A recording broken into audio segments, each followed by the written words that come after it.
ওম নমঃ শিবায়।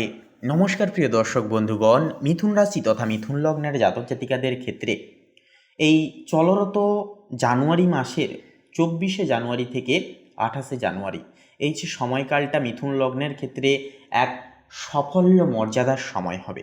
কারণ এই সময়কালে কিন্তু আপনাদের লগ্নে অবস্থান করছে বক্রী অবস্থায় বৃহস্পতি, পাশাপাশি কর্মক্ষেত্রের জায়গায় থাকবে অর্থাৎ দশম ঘরে থাকবে শনি মহারাজ, এমনকি তৃতীয় ঘরে থাকছে কেতু। তো এই যে গ্রহ সমন্বয় আপনাদেরকে কিন্তু তিনটি বিশেষ শুভ ঘটনা সম্মুখীন করিয়ে তুলবে এই সময়কালের ন্যায়। আপনাদের ক্ষেত্রে যে বিষয়টি বলেছিলাম যে শনি দশম ঘরে থাকছে, যা শনি দশম ঘরে থাকা মানে আপনার কর্মক্ষেত্রে দায়িত্ব কিন্তু এই সময়কালে বহুগুণ বেড়ে যাবে বা বেড়ে যাওয়ার একটা চান্স কিন্তু থাকবে। শনি এখানে খুব ধীর গতিতে কাজ করবে বা করাবে আপনাকে দিয়ে, এবং আপনাকে অনেক পরিশ্রম করিয়ে তুলবে। এই পরিশ্রমের ক্লান্তি দূর করতে এগিয়ে আসবে আপনাদের লগ্নে বসা বক্রী বৃহস্পতি। বৃহস্পতি যেহেতু বক্রী, তাই এটি আপনাকে পুরনো কোনো জ্ঞান বা পুরনো কোনো অভিজ্ঞতার কথা মনে করিয়ে দেবে। দশমস্ত শনি যখন আপনাকে ক্যারিয়ারে চাপের মুখে ফেলবে, লগ্নের বৃহস্পতি তখন আপনাকে আধ্যাত্মিক শক্তি এবং সঠিক পরামর্শ দিয়ে রক্ষা কবচ হিসেবে আপনাদেরকে কিন্তু বর্গমাত্র করবে। নবমস্ত রাহু আপনাকে উচ্চাকাঙ্ক্ষা একান্তই করে তুলবে। কিন্তু যে বিষয়টি লক্ষ্য করা যাবে যে দশমস্ত শনি আপনাকে এই সময় বাস্তববাদী হতে শেখাবে। লগ্নের বৃহস্পতি বক্রী থাকায় আপনি হয়তো পুরনো কোনো কাজ যা আগে সফল হয়নি তা এখন পুনরায় কিন্তু শুরু করে সফল হয়ে উঠতে পারবেন। এরপরের যে বিষয়টি হচ্ছে আপনাদের ক্ষেত্রে যে আপনাদের তৃতীয় ঘরে যে কেতু থাকছে, যা থাকা মানেই হলো আপনার নিজের যে সাহসের উপর আপনাদেরকে কিন্তু আপনাদের নিজেদের সন্দেহ তৈরি হওয়া বা ছোট ভাই বোনদের সাথে একটা দূরত্ব আসা, এগুলি কিন্তু দেখা যাবে। হয়তো আপনি কোনো সিদ্ধান্ত নিতে গিয়ে দ্বিধায় পড়তে পারেন। কিন্তু ঠিক উল্টো দিকে আপনার নবম ঘরে ভাগ্যের স্থানে কুম্ভ রাশিতে কিন্তু রাহু অবস্থান করছে। তো বন্ধুরা, প্রথমে বলি, তৃতীয় ঘরে যেহেতু কেতু যখন আপনার কর্মক্ষমতাকে কিছুটা অলস বা লক্ষ্যভ্রষ্ট করার চেষ্টা করছে, নবমস্ত রাহু তখন আপনাকে বিদেশের মাটি থেকে কোনো দূরবর্তী যোগাযোগ থেকে নতুন আশার আলো দেখাচ্ছে। রাহু নবম ঘরে থাকলে মানুষ প্রথাগত ভাগ্যের উপর ভরসা না করে নিজের ভাগ্য নিজে গড়তে চায়। কেতু যে বিভ্রান্তির এই সময় তৈরি করবে একটা, নবমস্ত রাহু সেই ধোঁয়াশা ভাবকে কাটিয়ে আপনাকে দূরদর্শী করে তুলবে। আপনার ভাগ্যের ঘরে রাহুর এই দাপট আপনাকে নতুন কোনো চ্যালেঞ্জ দিতে প্ররোচিত করবে নানানভাবে। এরপরের যে বিষয়টি হচ্ছে আপনাদের অষ্টম ঘরে কিন্তু সূর্য, বুধ, শুক্র এবং তুঙ্গস্থ মঙ্গলের প্রভাবে সৃষ্টি হচ্ছে এক বিরল চতুর্গ্রহী যোগ। আমরা প্রত্যেকেই জানি অষ্টম ঘর হলো রহস্য, বাধা এবং গুপ্ত ধনের ঘর। সেক্ষেত্রে আপনাদের রাশির অধিপতি বুধ এখন অষ্টম ঘরে সূর্যের সাথে বৌদ্ধাদিত্য যোগ তৈরি করছে। সবচেয়ে বড় খবর হলো আপনাদের ষষ্ঠ ও একাদশপতি মঙ্গল এখানে তুঙ্গস্থ হয়ে বসে আছে।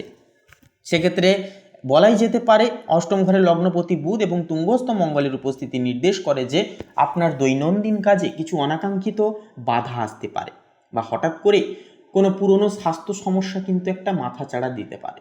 কিন্তু মঙ্গলের যে তুঙ্গস্থ অবস্থা এবং শুক্রের উপস্থিতি এই সময় অর্থাৎ এই সমস্ত বাধাকেই সুযোগে পরিণত করবে।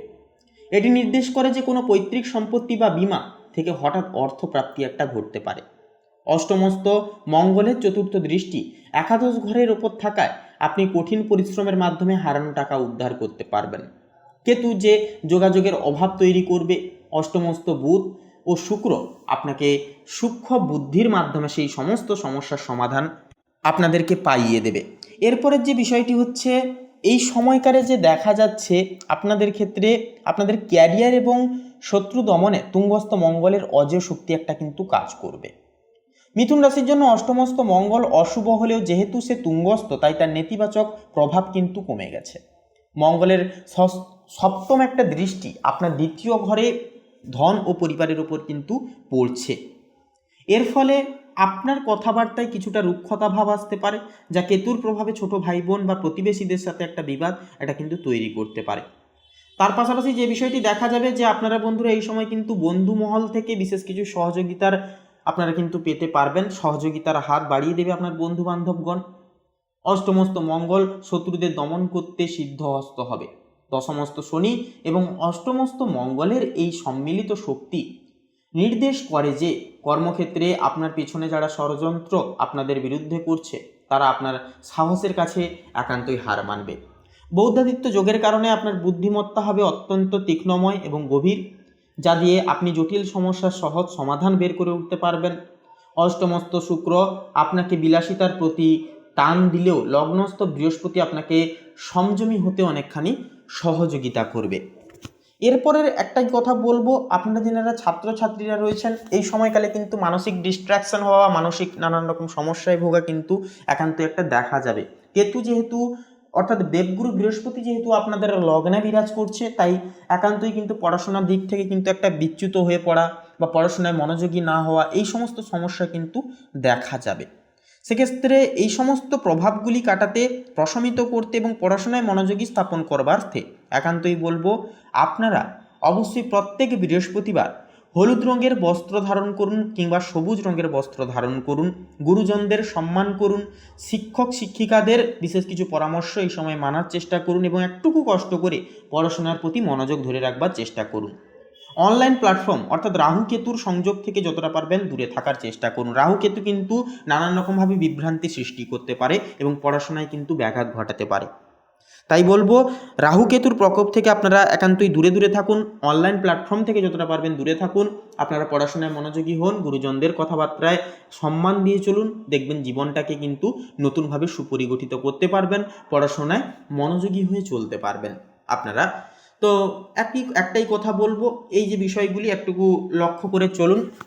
সেক্ষেত্রে শনিকে প্রসন্ন করতে এবং কর্মক্ষেত্রে উদ্দীপ্ত প্রজ্বলিত একটা সফলতা আনতে একান্তই প্রত্যেক শনিবার অশ্বত্থ গাছের নিচে তিলের প্রদীপ জ্বালান, শনিদেবের পুজো এবং আরাধনা করুন, শনি মহারাজের একান্তই আশীর্বাদ পেতে গরিব দুঃখী মানুষজনদের বিশেষ কিছু সাধ্য অনুসারে দান ধ্যান করুন, বস্ত্র দান করুন। এগুলি কিন্তু একান্তই কর্মফলকে সুমিষ্ট করবে। কর্মফলদাতা ন্যায়ের দেবতা শনি মহারাজের কৃপাও কিন্তু আপনাদের উপরে বর্ষিতময় হবে। তো বন্ধুরা, আজকের এই পর্বটি মিথুন লগ্নের ক্ষেত্রে বলবো এই পর্যন্ত। আজকের এই পর্বটি ভালো লাগলে কমেন্টে অবশ্যই লিখে যাবেন হর হর মহাদেব, জয় সংকট নাশক বাবা হনুমানজির জয়। এছাড়াও বন্ধুরা আজকের এই কন্টেন্টে, আজকের এই পর্বে একটি লাইক দিয়ে আমাদের এই চ্যানেলটিকে সাবস্ক্রাইব করে অল অপশানে সিলেক্ট করে পাশে থাকতে বন্ধুরা ভুলবেন না। আপনারা ভালো থাকুন, সুস্থ থাকুন, সতর্ক থাকুন, সর্বদা ইষ্ট নাম জপ করুন, ইষ্ট চিন্তন করুন, দেখবেন জীবনে পরিবর্তন আসবে। এবং অবশ্যই কর্ম সঠিক সময়ে সঠিক পদ অবলম্বন করে প্রত্যেকটা মুহূর্তকে অতিবাহিত না করে যান। কর্মে বেশি বেশি করে মনোযোগ দিন, দেখবেন কর্মফল কিন্তু সুমিষ্ট একান্তই হবেই হবে। তো বন্ধুরা, আপনারা সকলে ভালো থাকুন, সুস্থ থাকুন, সতর্ক থাকুন, সর্বদা সচেতন থাকুন। নমস্কার।